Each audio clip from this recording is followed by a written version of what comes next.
ಶ್ರೀ ಕ್ಷೇತ್ರ ಧರ್ಮಸ್ಥಳ ಗ್ರಾಮಾಭಿವೃದ್ಧಿ ಯೋಜನೆ ಬಿಸಿ ಟ್ರಸ್ಟ್ ಹಾಗೂ ಜಿ ಕುರುಬರಹಳ್ಳಿ ಕೆರೆ ಅಭಿವೃದ್ಧಿ ಸಮಿತಿ ಇವರ ಸಂಯುಕ್ತ ಆಶ್ರಯದಲ್ಲಿ ಶ್ರೀಮತಿ ಹೇಮಾವತಿ ವೀರೇಂದ್ರ ಹೆಗ್ಗಡೆಯವರ ಮಾರ್ಗದರ್ಶನದಲ್ಲಿ ಶಿಡ್ಲಘಟ್ಟ ತಾಲೂಕಿನ ತಿಮ್ಮನಾಯಕನಹಳ್ಳಿ ಗ್ರಾಮ ಪಂಚಾಯಿತಿ ವ್ಯಾಪ್ತಿಯ ಜಿ ಕುರುಬರಹಳ್ಳಿ ಗ್ರಾಮದ ಕದಿರಪ್ಪನ ಕೆರೆ ಅಭಿವೃದ್ಧಿ ಕಾಮಗಾರಿಗೆ ಧರ್ಮಸ್ಥಳ ಗ್ರಾಮಾಭಿವೃದ್ಧಿ ಯೋಜನೆಯ ಜಿಲ್ಲಾ ನಿರ್ದೇಶಕ ಸಿ.ಎಸ್. ಪ್ರಶಾಂತ್ ನೇತೃತ್ವದಲ್ಲಿ ಭೂಮಿ ಪೂಜೆಯನ್ನು ನೆರವೇರಿಸಿದರು.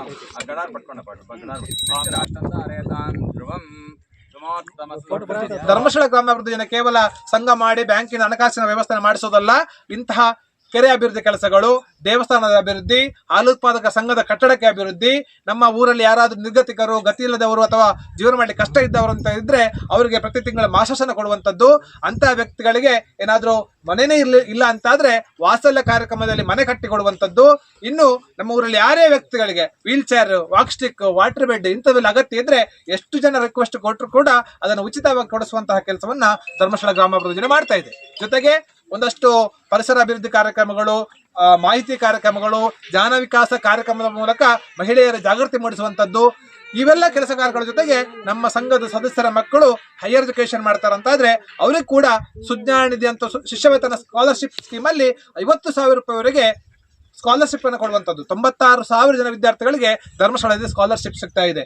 19,000 ಜನ ವೃದ್ಧರಿಗೆ ಪ್ರತಿ ತಿಂಗಳು 1,000 ರೂಪಾಯಿ ಧರ್ಮಸ್ಥಳದಿಂದ, ಅಂದ್ರೆ ಈ ಸಂಸ್ಥೆಯ ಸರ್ಪ್ಲಸ್ ಇಂದ ಇರ್ಬೋದು, ಪೂಜ್ಯರ ಅನುದಾನದಿಂದ ಒದಗಿಸುವಂತಹ ಕೆಲಸ ಇವತ್ತು ಧರ್ಮಸ್ಥಳ ಗ್ರಾಮಾಭಿವೃದ್ಧಿ ಯೋಜನೆ ಮಾಡ್ತಾ ಇದೆ. ಈ ಕೆರೆ ಕೆಲಸ ಯಾಕೆ ನಾವು ಮಾಡ್ತೇವೆ? ನಮಗೆಲ್ಲ ಗೊತ್ತಿದೆ, ಮನುಷ್ಯನಿಗೆ ಮುಖ್ಯವಾಗಿ ಬೇಕಾಗಿರುವಂಥದ್ದು ಯಾವುದು? ಆಹಾರ, ನೀರು, ಗಾಳಿ. ಈ 3 ವಿಚಾರದಲ್ಲಿ ಕೂಡ ನಾವು ಎಷ್ಟು ಜಾಗೃತಿ ಆಗ್ತೇವೆ ಅಷ್ಟು ನಾವು ಉತ್ತಮ ರೀತಿಯಲ್ಲಿ ಆಹಾರ ಪಡೆಯಬಹುದು, ಗಾಳಿಯನ್ನು ಪಡೆಯಬಹುದು, ನೀರನ್ನು ಪಡೆಯಬಹುದು. ಇವತ್ತು ನಮ್ಮ ಈ ಭಾಗದಲ್ಲಿ ಬಯಲು ಸೀಮೆ ಅಥವಾ ನಮ್ಮ ಈ ಭಾಗಗಳಲ್ಲಿ ಕೆರೆ ಬೇಕಾದಷ್ಟಿದೆ. ಆದ್ರೆ ಅದ್ರಲ್ಲಿ ಎಷ್ಟೋ ಕೆರೆಗಳಲ್ಲಿ ಮಳೆ ಬಂದು ನೀರಿದ್ರೂ ಕೂಡ ಮಳೆ ಹೋದ ತಕ್ಷಣ ಅದು ಖಾಲಿ ಆಗುವಂಥದ್ದು ಇದೆ. ಯಾಕಂದ್ರೆ ಹೂಳು ತುಂಬಿಕೊಂಡಿದೆ. 10, 20, 30, 40 ವರ್ಷಗಳಿಂದ ಹೂಳನ್ನ ನಾವು ತೆಗೆದಿಲ್ಲ. ಈ ಎಲ್ಲ ವಿಚಾರಗಳಿಂದಾಗಿ ಮಳೆ ಬಂದಂತ ನೀರು ಕೂಡ ಉಳಿಯುವಂತ ಪರಿಸ್ಥಿತಿ ಇದೆ. ಅದಕ್ಕಾಗಿ ಪೂಜ್ಯ ಹೆಗ್ಗಡೆಯವರು ಒಂದು 8 ವರ್ಷಗಳ ಹಿಂದೆ ಏನು ಬರಗಾಲ ಬಂದಂತ ಸಂದರ್ಭದಲ್ಲಿ ಕುಡಿಯುವ ನೀರಿನ ವ್ಯವಸ್ಥೆಯನ್ನ ಉತ್ತರ ಕರ್ನಾಟಕ ಭಾಗದಲ್ಲಿ ಮಾಡಲಿಕ್ಕೆ ಸ್ವಲ್ಪ ಪ್ರಯತ್ನ ಮಾಡಿದ್ರು. ಆಗ ಅವರಿಗೆ ಗಮನಕ್ಕೆ ಬಂದಿದ್ದೇನೆಂದ್ರೆ ಇದು ಕೇವಲ ತಾತ್ಕಾಲಿಕ ವ್ಯವಸ್ಥೆ ಆಗುತ್ತೆ, ಅದರ ಬದಲಾಗಿ ನಾವು ಕೆರೆಯನ್ನ ಅಭಿವೃದ್ಧಿ ಮಾಡುವಂತಹ ಕೆಲಸವನ್ನ, ಅಂದ್ರೆ ಕೆರೆ ಅದು ಹೂಳೆತ್ತಿ ಮಣ್ಣನ್ನ ತೆಗೆಸಿ ರೈತರ ಜಮೀನಿಗೆ ಹಾಕಿಸಿದ್ರೆ ರೈತರ ಮಣ್ಣಿಗೆ ಫಲವತ್ತಾದ ಮಣ್ಣು ಸಿಗುತ್ತೆ. ಜೊತೆಗೆ ಅಲ್ಲಿ ಸ್ವಲ್ಪ ಆಳ ಆದ್ರೆ ಮಳೆ ನೀರು ಬಂದಾಗ ಮಳೆ ನಿಂತು ಅದು ನಮ್ಮ ದನ ಕರುಗಳಿಗಿರ್ಬೋದು, ಪ್ರಾಣಿ ಪಕ್ಷಿಗಳಿರ್ಬೋದು, ಕಾಡು ಪ್ರಾಣಿಗಳಿರ್ಬೋದು, ಜೊತೆಗೆ ಪಕ್ಕದಲ್ಲಿರುವಂತಹ ರೈತರಿಗೆ ಅದರಿಂದ ನೀರಿನ ವ್ಯವಸ್ಥೆ ಆಗುತ್ತೆ ಅನ್ನುವಂತಹ ಒಂದು ವ್ಯವಸ್ಥೆಯಿಂದ ಪೂಜ್ಯ ಹೆಗ್ಗಡೆಯವರು ಈ ಒಂದು ಕಾರ್ಯಕ್ರಮವನ್ನ ಕೈಗೆತ್ತಿಕೊಂಡು ಸುಮಾರು 800 ಕೆರೆಗಳು, ಇಡೀ ರಾಜ್ಯದಲ್ಲಿ 800 ಕೆರೆಗಳನ್ನ ಹೂಳೆತ್ತುವ ಕೆಲಸವನ್ನ ಮಾಡಿದ್ದಾರೆ. ನಮ್ಮ ಜಿಲ್ಲೆಯಲ್ಲಿ ಇದು 29ನೇ ಕೆರೆ. ಕಳೆದ 5 ವರ್ಷಗಳಿಂದ ಕೆರೆ ಕೆಲಸ ಆಗ್ತಾ ಇದೆ. ಪ್ರತಿ ವರ್ಷ ನಮ್ಮ ಗುರಿ ಏನಂದ್ರೆ ಒಂದು ತಾಲೂಕಲ್ಲಿ 1 ಕೆರೆಯನ್ನ ಮಾಡ್ಬೇಕನ್ನುವಂಥದ್ದು. ನಮ್ಮ ತಾಲೂಕಲ್ಲಿ ಇದು ಬಹುಶಃ 7ನೇ ಕೆರೆ ಇರಬೇಕು. ಅಂದ್ರೆ ಮಳೆ ಬಂದಾಗ ನೀರು ನಿಲ್ಲಿಸುವಂತ ವ್ಯವಸ್ಥೆ ಒಂದು ಆಗ್ಲೇಬೇಕು ಅನ್ನೋ ಉದ್ದೇಶದಿಂದ ಪೂಜ್ಯ ಹೆಗ್ಗಡೆ ಮಾಡ್ತಾ ಇದ್ದಾರೆ. ಒಂದೊಂದು ಕೆರೆಗೆ ಕನಿಷ್ಠ 10 ಲಕ್ಷ ರೂಪಾಯಿ ಮಂಜೂರನ್ನ ಪೂಜ್ಯ ಹೆಗ್ಗಡೆಯವರು ಮಾಡ್ತಾರೆ. ಈಗ ನಮ್ಮ ಕೆರೆಗೆ ನಾವು ಒಂದು 10 ಲಕ್ಷ ರೂಪಾಯಿ ಮಂಜೂರು ಮಾಡ್ಬೇಕು ಅಂತ ಹೇಳಿ ವಿನಂತನೆ ಮಾಡಿದ್ದೇವೆ. 10 ಲಕ್ಷ ಮಂಜೂರು ಮಾಡಿದ್ರೆ ಖಂಡಿತವಾಗಿ ಈ ಕೆರೆಯಲ್ಲಿ ಎಷ್ಟು ಕೆಲಸ ಆಗಬೇಕು ಅಷ್ಟನ್ನು ಕೂಡ ಮಾಡ್ಲಿಕ್ಕೆ ಆಗತ್ತೆ. ಯಾಕಂದ್ರೆ ನಮ್ಮಲ್ಲಿ ನಾವು JCB ಅಥವಾ ಇಟಾಚಿಗೆ ಮಾತ್ರ ದುಡ್ಡನ್ನು ಪೇಮೆಂಟ್ ಮಾಡುವಂತದ್ದು. ಈ ಮಣ್ಣು ತೆಗೆದುಕೊಂಡು ಹೋಗುವಂತ ವ್ಯವಸ್ಥೆಗೆ ನಾವು ದುಡ್ಡು ಖರ್ಚು ಮಾಡೋದಿಲ್ಲ. ಬದಲಾಗಿ ಅದು ಬೇಕಾದಂತ ರೈತರು ಬಂದು ಅವರ ಟ್ರಾಕ್ಟರ್ ಇಟ್ಕೊಂಡು ಅವರು ಮಣ್ಣನ್ನ ತಗೊಂಡು ಹೋಗ್ಬೇಕಾಗತ್ತೆ. ಹಾಗಾಗಿ 10 ಲಕ್ಷ ಕೂಡ JCBಯ ಕೆಲಸ ಅಥವಾ ಇಟಾಚಿ ಕೆಲಸಕ್ಕೆ ಮಾತ್ರ. ಜೊತೆಗೆ ಇಟಾಚಿಗೂ JCBಗೂ ನಮ್ಮ ಕಂಡೀಷನ್ ಇದೆ, ಎಲ್ಲ ಕಡೆ ಕೆಲಸ ಆಗುವಾಗ ಇಷ್ಟು ಅವ್ರಿಗೆ ಕೊಟ್ರೆ ಅವ್ರಿಗೆ ಮ್ಯಾನೇಜ್ ಆಗುವಂತದ್ದು ಆಗುತ್ತೆ ಅಂತ ಇದೆ. ಹಾಗಾಗಿ GST ಸೇರಿ ಇಟಾಚಿಗೆ 1,652 ರೂಪಾಯಿ, JCBಗೆ 944 ರೂಪಾಯಿ GST ಸೇರಿ ನಾವು ಮಂಜೂರು ಮಾಡ್ತೇವೆ. ನಿಮ್ಮ ಊರಿನವರು ಈಗಾಗಲೇ ಮಾತಾಡಿದ್ದಾರೆ. ಆ ರೇಟಿಗೆ ಯಾರಾದ್ರು ನಿಮ್ಮ ಊರಿನವ್ರಿಗೆ ಕೊಟ್ಟರೆ ನಿಮ್ಮ ಊರಿನವ್ರದೇ ಮಿಷನ್ ಅನ್ನು ನಾವು ಉಪಯೋಗ ಮಾಡುವಂಥದ್ದು. ಒಂದು ವೇಳೆ ಇಲ್ಲ ಸರ್ ನಮಗೆ ಅದು ಮೈಂಟೈನ್ ಆಗೋದಿಲ್ಲ ಅಂತ ಹೇಳಿದ್ರೆ ಬೇರೆ ಕಡೆಯಿಂದ ಅಷ್ಟೇ ರೇಟಿಗೆ ಮಾಡುವಂಥವ್ರನ್ನ ಕೂಡ ನಾವು ಕರೆದು ಕೆಲಸವನ್ನು ಮಾಡಲಿಕ್ಕೆ ನಾವು ಅದಕ್ಕೆ ರೆಡಿ ಇದ್ದೇವೆ. ನೀವು ಊರಿನವ್ರು ಮಾತಾಡ್ಕೊಂಡು JCB ಯಾರ್ದು ಅಂತ ಹೇಳಿ ಮಾತಾಡ್ಕೊಂಡು ಅದೇ ರೇಟಿಗೆ ಆಗಬೇಕು. ಯಾಕಂದ್ರೆ ಇಡೀ ರಾಜ್ಯದಲ್ಲಿ ಒಂದೇ ರೇಟ್, ಅದು ಬೇರೆ ಬೇರೆ ವ್ಯತ್ಯಾಸ ಮಾಡ್ಲಿಕ್ಕಿಲ್ಲ, ಒಂದೇ ರೇಟಲ್ಲಿ ಎಲ್ಲ ಕಡೆ ಆಗ್ತಿದೆ. ಹಾಗಾಗಿ ಅದನ್ನ ನಿಮ್ಮ ಗಮನಕ್ಕೆ ತರಲಿಕ್ಕೆ ಬಯಸ್ತಾ, ಈ ಕೆರೆ ಎಷ್ಟು ವರ್ಷದಿಂದ ಹೂಳು ತುಂಬಿಕೊಂಡಿದೆ ಅಂತ ಗೊತ್ತಿಲ್ಲ. ಈ ಮಣ್ಣು ಫಲವತ್ತಾಗಿದೆ ಅಂತೇಳಿ ಕಾಣುತ್ತೆ ನೋಡುವಾಗ, ಅದು ಅದರ ಎಷ್ಟು ಅಂದ್ರೆ ನಿಮಗೆಲ್ಲ ರೈತರಿಗೆಲ್ಲ ಅದು ಗೊತ್ತಿರುತ್ತೆ.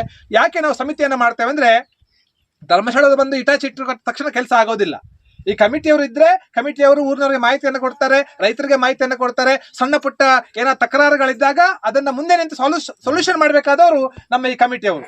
ನಾವು ಕೆರೆ ಕೆಲಸ ಆಗಿ ನಮ್ಮ ಲಾಸ್ಟ್ ದಿನ ಇಟಾಚಿ ಯಾವಾಗ ಮೇಲೆ ಹತ್ತತ್ತೋ ಅವತ್ತೇ ಅದನ್ನ ನಿಮ್ಮ ಗ್ರಾಮ ಪಂಚಾಯತಿಯವರಿಗೆ ಮತ್ತೆ ಆ ಕಮಿಟಿಯವರಿಗೆ ಹಸ್ತಾಂತರ ಮಾಡಿ ಹೋಗ್ತೇವೆ. ನಾವು ಮತ್ತೆ ಅದಕ್ಕೆ ಬರೋದಿಲ್ಲ. ಅಂದ್ರೆ ನೀರು ಬಂದು ನೀರು ನಿಂತ್ರೆ ನೀವು ಮತ್ತೆ ನೀರು ಫುಲ್ ಆದಾಗ ಏನಾದ್ರು ಬಂದು ಸರ್ ಬಾಗಿನ ಅರ್ಪಣೆ ಮಾಡಿ ನೀವು ಬನ್ನಿ ಅಂತ ಹೇಳಿದ್ರೆ ನಮ್ಮ ಸಂಸ್ಥೆಯವರು ಬರ್ತವೆ ಬಿಟ್ರೆ ಮತ್ತೆ ನಾವು ಅದನ್ನ ಏನು ಪ್ರಯೋಜನ ನಮಗೆ ಪಡ್ಕೊಳ್ಳುವಂತದ್ದೇನಿಲ್ಲ. ಕಾರ್ಯಕ್ರಮ ನಂಬಿಕೊಂಡಿರೋದು ತುಂಬಾ ಸಂತಸದ ವಿಚಾರ. ಯಾಕಂತ ಹೇಳಿದ್ರೆ ಈ ಒಂದು ಕೆರೆ ಅಭಿವೃದ್ಧಿ ಆದ್ರೆ ಧರ್ಮಸ್ಥಳದವ್ರಿಗೆಲ್ಲ ಅನುಕೂಲ ಅಲ್ಲ, ಅವ್ರಿಗೆ ನಮ್ಗೆ ಅನುಕೂಲ ಇರೋದು, ಊರಿನ ಜನಕ್ಕೆ ಅನುಕೂಲ ಇದೆ.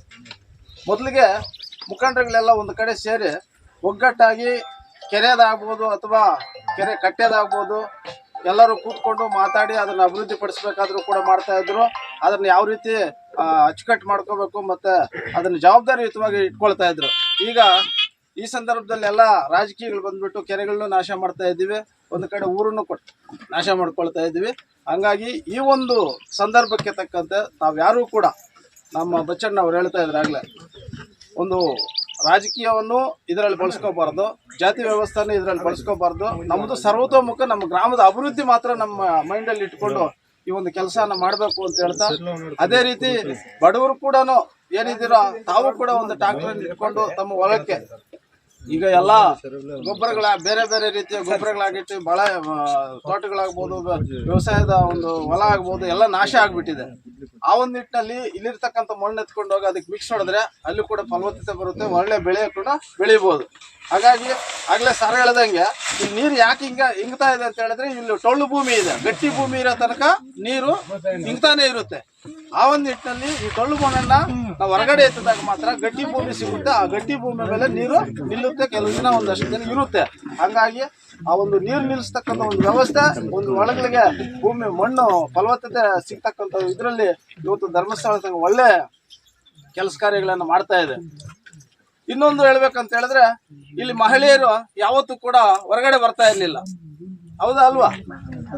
ಈ ಒಂದು ಸ್ತ್ರೀಶಕ್ತಿ ಸಂಘಗಳಿಂದ, ಧರ್ಮಸ್ಥಳ ಸಂಘಗಳಿಂದ ಅವರದೇ ಆದ ಲೆಕ್ಕಾಚಾರಗಳು ತಿಳಿದೇ ಇರತಕ್ಕಂಥವ್ರು ಕೂಡ ಇವತ್ತು ಹಣಕಾಸಿನ ವ್ಯವಸ್ಥೆ ಮುಂದುವರಿಸ್ತಕ್ಕಂಥ ವ್ಯವಸ್ಥೆ, ಅವರೇ ನಿಭಾಯಿಸ್ತಕ್ಕಂಥ ಒಂದು ವ್ಯವಸ್ಥೆಯಲ್ಲಿ ಇವತ್ತು ಜಾಗೃತರಾಗಿದ್ದಾರೆ, ಹೌದಾ ಅಲ್ವಾ ಅಕ್ಕ? ಯಾರು ಕೂಡ ಅವ್ರ ಜವಾಬ್ದಾರಿ ನನಗೆ ಬೇಡ ಎಲ್ಲ ಗಂಡಸರೇ ಹೊತ್ಕೊಂಡೋಗ್ಲಿ ಕಟ್ಕೊಂಡೋಗ್ಲಿ ಅನ್ನೋ ಒಂದು ನಿಟ್ಟಿನಲ್ಲಿ ಇದ್ದಂತ ಅವರು ಇವತ್ತು ಪ್ರತಿಯೊಬ್ಬರು ಕೂಡ ಹಣ ಎಷ್ಟು ಬರ್ತಾ ಇದೆ, ಎಷ್ಟು ಖರ್ಚು ಮಾಡ್ತಾ ಇದ್ದೀವಿ, ನಾವು ವಾರಕ್ಕೆ ಎಷ್ಟು ಕಟ್ಟಬೇಕಾಗಿದೆ, ಆಮೇಲೆ ಒಂದು ದಿನ ಮುಂಚಿತವಾಗಿ ಅವ್ರು ವ್ಯವಸ್ಥಿತವಾಗಿ ಕಟ್ಲಿಕ್ಕೆ ರೆಡಿ ಆಗಿರ್ತಾರೆ. ನಾವು ಗಂಡಸರು ಏನ್ ಮಾಡ್ತೀವಿ, ಎಲ್ಲೋ ಹೋಗಿರ್ತೀವಿ, ಎಲ್ಲೋ ಬರ್ತಾ ಇರ್ತೀವಿ, ಆದ್ರೆ ಅವರು ಕೊಡಿಸ್ಕೊಳ್ಳೋ ಅದರಿಂದಾನೇ ಇವತ್ತು ಧರ್ಮಸ್ಥಳ ಸಂಘ ಪ್ರತಿಯೊಬ್ಬರಿಗೂ ಕೂಡ ಹೆಣ್ಮಕ್ಳಿಗೆ ಕೊಡ್ತಾ ಇರೋದು, ಹೆಣ್ಮಕ್ಳ ಹೆಸರಲ್ಲೇ ಕೊಡ್ತಾ ಇರ್ತಕ್ಕಂಥ. ಗಂಡ್ಮಕ್ಳು ಮೊದಲಿಗೆ ಗಂಡು ಮಕ್ಕಳ ಸಂಘಗಳು ಮಾಡಿದ್ದಾರೆ, ಅಂದ್ರೆ ಧರ್ಮಸ್ಥಳದಿಂದ ಎಲ್ಲ ಬೇರೆ ಇದರಲ್ಲೂ ಮಾಡಿದ್ದಾರೆ. ಅವ್ರು ಎತ್ಕೊಂಡಿರ್ತಕ್ಕಂಥದ್ದು ಮತ್ತೆ ಊರುಗಳಲ್ಲಿ ಈಗಾಗಲೇ ಗೊತ್ತಾಗಿದೆ, ಚೀಟಿಗಳ ಅನುಮಾನ ಮಾಡಿಕೊಂಡಿರೋದು, ಈ ರೀತಿ ಹಲವಾರು ಗಂಡಸರು ಇದರಲ್ಲಿ ಸ್ವಲ್ಪ ಹೆಚ್ಚು ಕಡಿಮೆ ಆಗಿರೋದ್ರಿಂದ ಮಹಿಳೆಯರನ್ನ ಮುಂದಿಟ್ಟುಕೊಂಡು ಅವರು ಕೂಡ ಈ ಒಂದು ಸಮಾಜದಲ್ಲಿ ಹೆಣ್ಣು ಒಂದು ಸಮಾಜಮುಖಿ ಆಗಬೇಕು.